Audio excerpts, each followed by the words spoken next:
నమస్తే.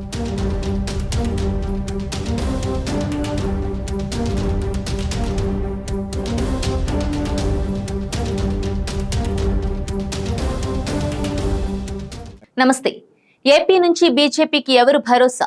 భారతదేశ పార్లమెంటరీ వ్యవస్థలో ఆంధ్రప్రదేశ్ పాత్రను తక్కువగా అంచనా వేయలేం. పార్లమెంటరీ చట్రంలో ప్రాంతీయ ఆశయాలు, వ్యూహాత్మక యుక్తులు, అభివృద్ధి, పొత్తులు వంటివి ప్రధాన భూమిక పోషిస్తున్నాయి. 2004లో వైఎస్ రాజశేఖర రెడ్డి సహకారంతో కేంద్రంలోని బీజేపీ ప్రభుత్వాన్ని గద్దెదించడం వంటి కీలక పాత్ర పోషించింది ఆంధ్రప్రదేశ్. 2014లో తెలంగాణ ఆవిర్భావ ప్రభావంతో రాష్ట్ర రాజకీయ చిత్రం గణనీయంగా మార్పులకు గురైంది. ఈ మార్పుల నేపథ్యంలో అధికార వైసీపీ, ప్రతిపక్ష టీడీపీ వంటి పార్టీలు అంతర్గత అసమ్మతితో బీజేపీతో సంబంధాన్ని కర్ర విరగకుండా, పాము చావకుండా కొనసాగిస్తున్నారు. రాష్ట్రంలో నెలకొన్న గందరగోళ రాజకీయంపై వోల్గా న్యూస్ అందిస్తోన్న స్పెషల్ ఫోకస్. తెలంగాణ ఎన్నికల్లో చోటు చేసుకున్న ఒక గమ్మత్తైన విషయాన్ని మనం ఈ సందర్భంగా గుర్తు చేసుకోవాలి. కాంగ్రెస్ నాయకులు తమ ప్రసంగాల్లో బీఆర్ఎస్ బీజేపీతో అంతర్గత సంబంధం నెరపుతోంది అని కామెంట్ చేశారు. బీఆర్ఎస్ ఏకంగా కాంగ్రెస్ బీజేపీ కలిసి కుట్రలు పన్నుతున్నారని విమర్శించారు. బీజేపీ నేతలు కూడా తామేమీ తక్కువ తినలేదని కాంగ్రెస్ బీఆర్ఎస్ కి సంబంధం అంటగట్టాయి.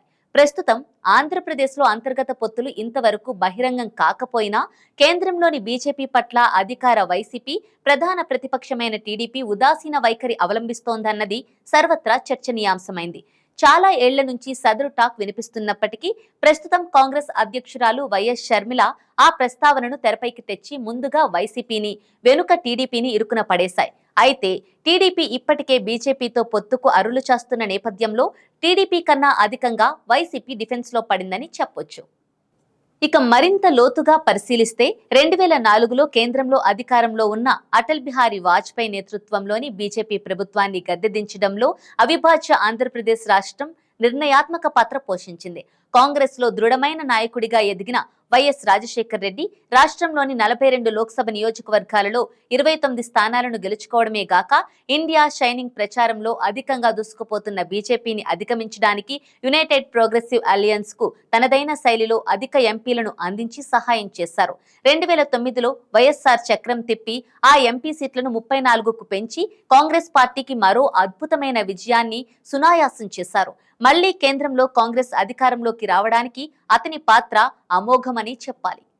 20 సంవత్సరాల తర్వాత రాష్ట్ర రాజకీయ పరిస్థితులు చాలా మారిపోయాయి. ఆంధ్రప్రదేశ్లో ఇప్పుడు మొత్తం 25 ఎంపీ సీట్లు మాత్రమే ఉన్నాయి. మిగిలిన 17 సీట్లు 2014లో ఏర్పాటైన తెలంగాణకు బదిలీ అయ్యాయి. దాదాపు దశాబ్దం పాటు పోరాడి 2023లో తెలంగాణలో కాంగ్రెస్ మళ్లీ అధికారంలోకి వచ్చినప్పటికీ రాష్ట్ర విభజన ఆంధ్రప్రదేశ్లో కాంగ్రెస్ కు పుట్టగతులు లేకుండా చేసింది.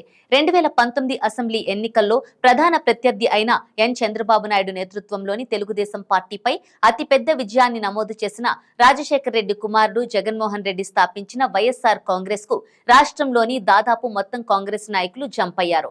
దీంతో కాంగ్రెస్ పార్టీ కూకటి వేళ్లతో సహా కుప్పకూలిపోయింది. అలాంటి రాజకీయ గందరగోళాల మధ్య కూడా బీజేపీని రాష్ట్రంలో అడుగు పెట్టడానికి ఇక్కడి ప్రజలు అవకాశం ఇవ్వలేదు. టీడీపీ, వైఎస్ఆర్ కాంగ్రెస్ పార్టీల నుంచి ప్రభావవంతమైన నేతలను తమ వైపు ఆకర్షించుకునేందుకు ప్రయత్నించి విఫలమైంది బీజేపీ.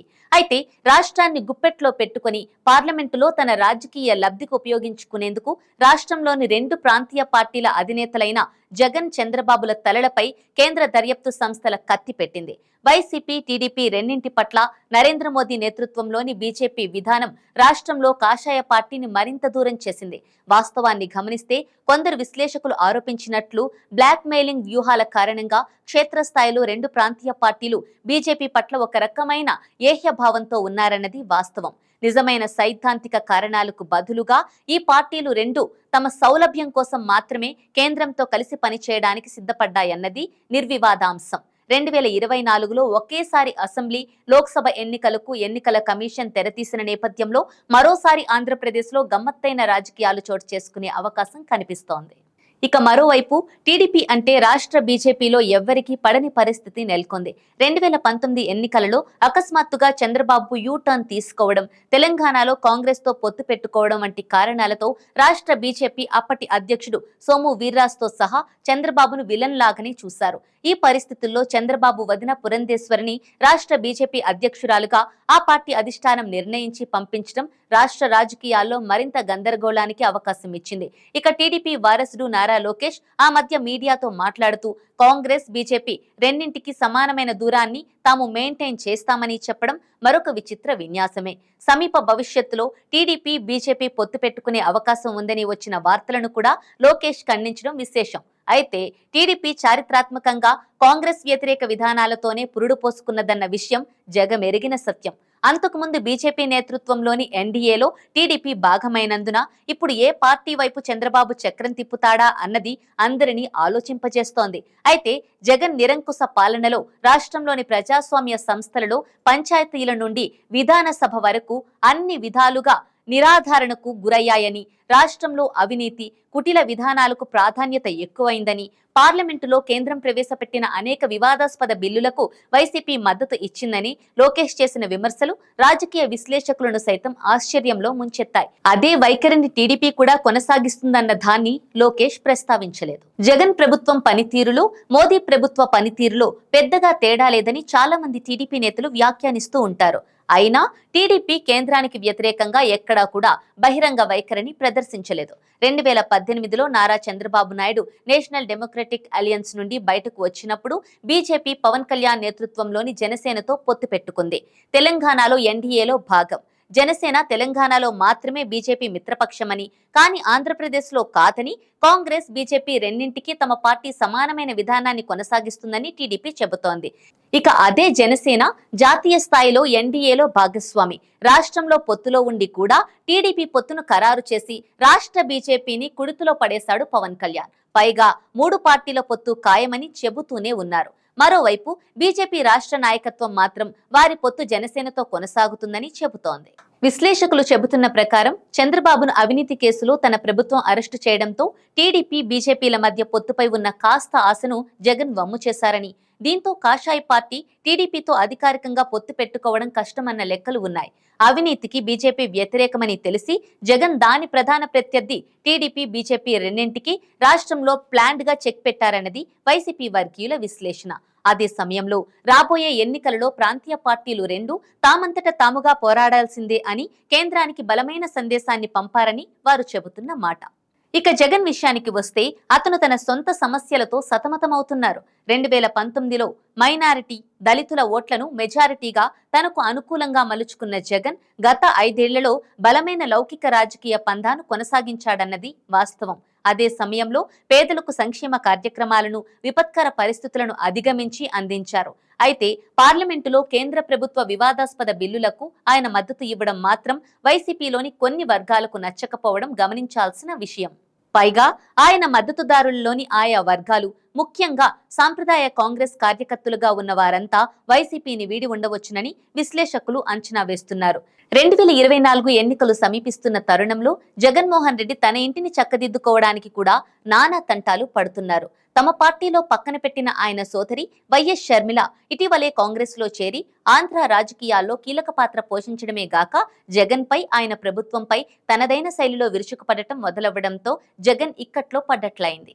ఇటీవల తెలంగాణ ఎన్నికల పోటీ నుండి వైదొలగాలని ఆమె చివరి నిమిషంలో తీసుకున్న నిర్ణయం తెలంగాణ అసెంబ్లీ ఎన్నికలలో కాంగ్రెస్ విజయంలో ముఖ్యమైన పాత్ర పోషించింది.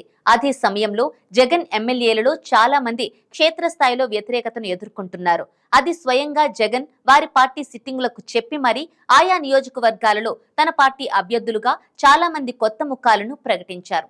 పైగా పేదలను మాత్రమే ఓట్ బ్యాంకుగా భావించి చేపట్టిన ప్రభుత్వ సంక్షేమ కార్యక్రమాల వల్ల భారీగానే మధ్యతరగతి ఓటర్లు వైసీపీకి దూరమయ్యారన్నది ఒక అంచనా. అయితే ఈ విషయాన్ని ఆ పార్టీ అధినేత జగన్, పార్టీ నాయకులు లైట్ గా తీసుకుంటున్నట్లే కనిపిస్తోంది. ఈ నేపథ్యంలో రాబోయే అసెంబ్లీ ఎన్నికలలో అతని పట్ల ఆదరణ పేదలలో అతనికి ఎంతవరకు సహాయం చేస్తుందో వేచి చూడాలి. మరోవైపు వరుస పరాజయాల తర్వాత చంద్రబాబు నాయుడు బహిరంగ సభలకు వస్తున్న జనంతో మరింత హుషారుగా దూసుకుపోతున్నారు. దీంతో ఆయనకు వేగానికి కళ్లెం వేయడంపై వైసీపీ అధిష్టానం తర్జన భర్జన పడుతోందన్న టాక్ కూడా ఉంది. ఆర్ఆర్ఆర్ కేసులో సుప్రీంకోర్టులో బెయిల్ రద్దు పిటిషన్ ని వెనక్కి తీసుకున్న ప్రభుత్వం ఇప్పుడు తాజాగా ఏం ప్లాన్ చేస్తుందో అని టీడీపీ క్షేత్రస్థాయి కార్యకర్తలలో ఆందోళన మొదలైంది. అయితే ఆంధ్రప్రదేశ్లోని పార్టీలు యూపీఏ, ఎన్డీఏ దేనివైపైనా వెళ్లేందుకు రెడీగా ఉన్నాయని కొందరి విశ్లేషణ. 2024 లోక్సభ ఎన్నికలకు ముందు ఆంధ్రప్రదేశ్లో పట్టు సాధించడానికి తీవ్రంగా ప్రయత్నించిన బీజేపీ ఆంధ్రాలో ఎన్నికల లాభంపై ఎటువంటి ఆశ పడటం లేదని అనిపిస్తోంది. కేవలం ఎన్నికల్లో గెలిచిన పార్టీని ఆకర్షించుకోవడానికి ఒత్తిడి వ్యూహాలనే తన ఆయుధాలుగా సమకూర్చుకుంటోంది. ప్రాంతీయ ఆందోళనలు, రాష్ట్ర స్వయం ప్రాతిపత్తి వంటివి ఇటు టీడీపీ, అటు వైసీపీ రెండు పార్టీలు తీసుకునే రాజకీయ నిర్ణయాలను నిర్దేశిస్తాయి. మరోవైపు కాంగ్రెస్ కూడా షర్మిల ఆధ్వర్యంలో దూసుకుపోతున్న నేపథ్యంలో రాజకీయ పార్టీల మూడ్ ముందు ఎలా ఉండబోతుందో తెలుసుకోవాలంటే వేచి చూడాల్సిందే. For more interesting updates, do like, share and subscribe to Volga News.